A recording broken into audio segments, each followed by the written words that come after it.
الحمد للہ وحدہ والصلاة والسلام علی من لا نبی بعدہ اما بعد فاعوذ باللہ من الشیطان الرجیم بسم اللہ الرحمن الرحیم الا ان اولیاء اللہ لا خوف علیہم ولا هم یحزنون۔ ہر قسم کی حمد و ثنا اللہ وحدہ لا شریک کی ذات کے لیے خاص ہے۔ لا تعداد درود و سلام جناب محمد الرسول اللہ صلی اللہ علیہ وسلم کی ذات گرامی کے لیے۔ جیسا کہ آپ سب احباب کو معلوم ہے، پیر حق خطیب اور سید اقرار الحسن صاحب ان کے درمیان ایک معاملہ چل رہا ہے اور سوشل میڈیا پر کافی وائرل ہے، تو اس کے بارے میں کچھ گزارشات عرض کرنا چاہتا ہوں۔ میں جو بات آپ کے سامنے پیش کرنا چاہتا ہوں وہ یہ ہے کہ اللہ کا ولی کون ہوتا ہے۔ پیر حق خطیب صاحب کو کچھ لوگ اللہ کا ولی کہتے ہیں اور خود بھی اس کا دعویٰ ہے کہ میں یہ کر سکتا ہوں، میں آنکھ سے چین نکال سکتا ہوں، زنجیر نکال سکتا ہوں، اور میں منہ سے کیلے نکال سکتا ہوں، اور یہ اس کو کچھ لوگ کرامت کا نام دے رہے ہیں کہ یہ جی کرامت، حیران کر دینے والی یہ تو چیز ہے، یہ تو حیران کر دینے والا کام ہے۔ لوگ اس کو کرامت کا نام دے رہے ہیں۔ سب سے پہلے نمبر پہ آپ یہ بات ذہن نشین کر لیں کہ کرامت کسے کہتے ہیں۔ کرامت اللہ کے ولی سے، نیک انسان سے کوئی نیا کام ہو جانا، خلاف معمول، خلاف عادت، اس کو کرامت کہتے ہیں۔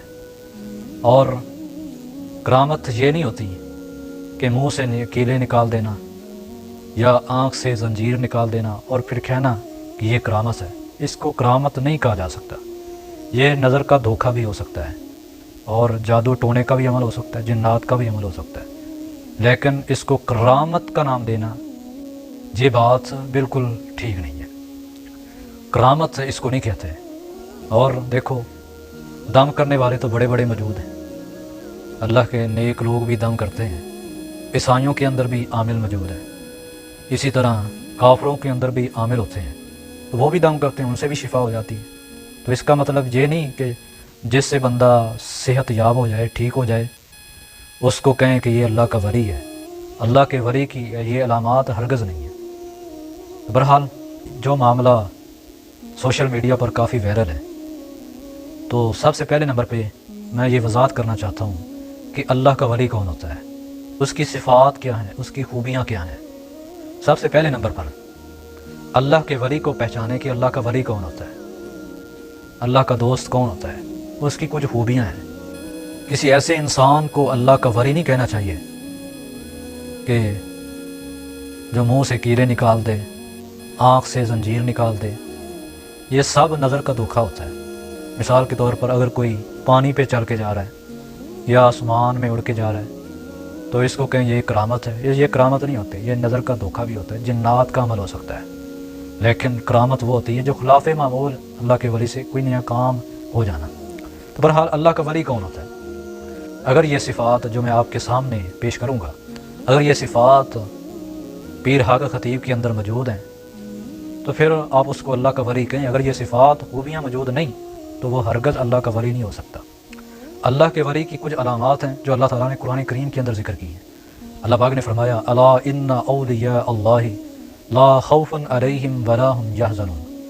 خبردار، اللہ کے ولی کل قیامت کا دن ہوگا، یہ ایسے لوگ ہیں نہ ہی یہ لوگ خوف کی حالت میں ہوں گے نہ ہی کسی غم کی حالت میں، بلکہ بے خوف ہوں گے۔ کوئی ان کو غم نہیں ہوگا، کسی قسم کی ان کو پریشانی نہیں ہوگی، بالکل بے خوف ہوں گے۔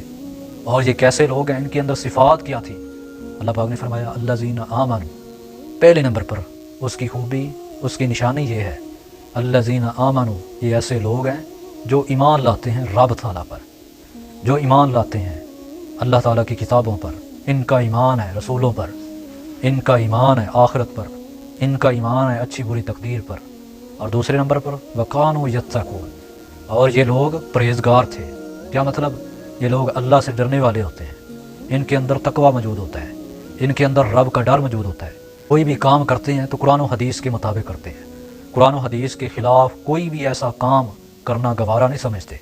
اور پھر فرمایا لَهُمُ الْبُشْرَى فِي الْحَيَاةِ الدُّنْيَا وَفِي الْآخِرَةِ، ان کے لیے دنیا کی زندگی میں بھی خوشخبری ہے۔ کیا مطلب؟ اللہ ان کو دنیا کے اندر چین کی زندگی عطا کر دیتا ہے، اللہ تعالیٰ ان کو سکون والی زندگی عطا فرما دیتے ہیں۔ اور پھر فرمایا وفی الآخرہ، اور آخرت میں بھی ان کو جو زندگی اللہ تعالیٰ عطا فرمائے گا چین والی، سکون والی، کیا مطلب؟ اللہ تعالیٰ ان کو کامیابی عطا فرمائے گا، اللہ تعالیٰ ان کو جنت میں داخل فرمائے گا۔ یہ ایسے لوگ ہیں ذالک هو الفوز العظیم، یہ لوگ جن کو رب کی طرف سے بڑے مرتبے سے نوازا گیا ہے، بڑے اعلیٰ شان سے نوازا گیا ہے، یہی لوگ عظیم لوگ ہیں، یہی لوگ بلند مقام والے ہیں، جن کے اندر یہ صفات موجود ہوں اس کو اللہ کا ولی کہتے ہیں۔ اللہ کا ولی یہ نہیں ہوتا کہ اس کی داڑھی بھی شریعت کے مطابق نہیں ہے، اس کا حلیہ بھی شریعت کے مطابق نہیں ہے، اور اس کا رہن سہن، اس کی پوری زندگی شریعت کے مطابق نہیں جا رہی، تو پھر کہیں کہ یہ اللہ کا ولی ہوگا۔ یہ اللہ کا ولی ہرگز نہیں ہو سکتا۔ اللہ کا ولی ان کی داڑھی شریعت کے مطابق ہوتی ہے، اللہ کا ولی ہر عمل کوئی بھی کام کرتا ہے تو شریعت کے مطابق کرتا ہے، قرآن و حدیث کی خلاف ورزی نہیں کرتا۔ جن کے اندر یہ خوبیاں موجود ہوں اس کو اللہ کا ولی کہتے ہیں۔ تو بہرحال سید اقرار الحسن صاحب، ان کو ہم خراج تحسین پیش کرتے ہیں کہ جنہوں نے بہت بڑا کام کیا ہے، اور وہ جو پیر حق خطیب تاجدار ختم نبوت صلی اللہ علیہ وسلم کے نعرے کے پیچھے چھپا ہوا ہے، اور یہ نعرہ لگاتا ہے کہ ختم نبوت زندہ باد، تاجدار ختم نبوت کا نعرہ بلند کرتا ہے، اور اپنے آپ کو کہتا ہے کہ میں ختم نبوت کا ماننے والا ہوں، اور لوگ اسی وجہ سے اس کے قریب آ رہے ہیں۔ لیکن جب سید اقرار الحسن صاحب نے ان سے ختم نبوت کے بارے میں، ایت کے بارے میں پوچھا، تو کوئی ایت نہیں سنا سکا۔ کم سے کم ایت تو آنی چاہیے، اگر اللہ کا ولی ہے تو قرآن کی کوئی ایت ہی سنا سکتا۔